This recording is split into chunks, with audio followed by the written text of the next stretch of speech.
Merci de nous recevoir chez vous. Le pouls de la campagne agricole pour ouvrir donc ce journal. Et nous nous rendons dans le centre-sud.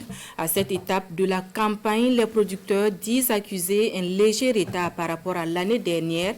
Un retard confirmé par les techniciens de l'agriculture. Mais les pluies de ces dernières semaines redonnent espoir quant à l'atteinte des objectifs prévisionnels. Le suivi est fait pour nous par Bernard Kombelem et Vincent Kendribiogo.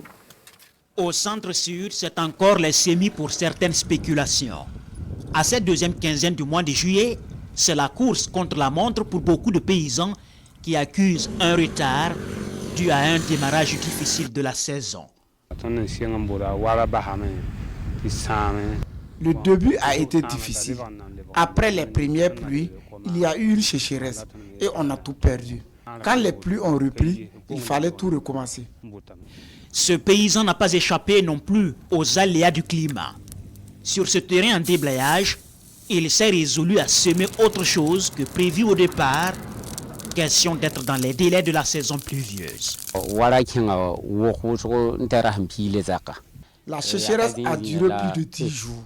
Ici, je devais semer du sorgho, mais à cause du retard, je vais semer du sésame.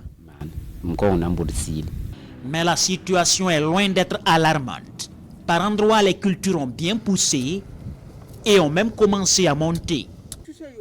Pour les services techniques de l'agriculture, le retard est réel dans le centre-sud, mais dans l'ensemble, pas de quoi s'inquiéter. Jusqu'au mois de juillet, voilà, dans la première décade du juillet, l'inquiétude persistait parce que les pluies étaient très capricieuses en fait.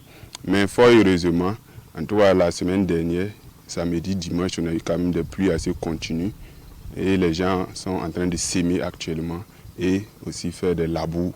Voilà, si on veut comparer par rapport à l'année dernière, on est un peu légèrement...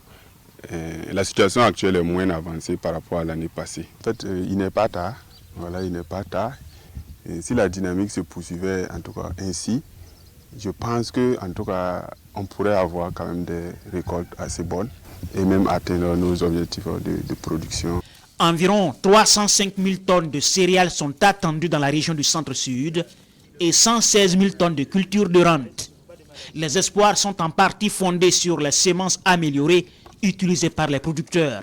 Sauf qu'il y a encore une autre difficulté. Les engrais ne sont pas disponibles et trop chers sur le marché. Et les paysans attendent toujours une bonne partie de ces fertilisants qui étaient annoncés. Une situation liée à un contexte national et international difficile.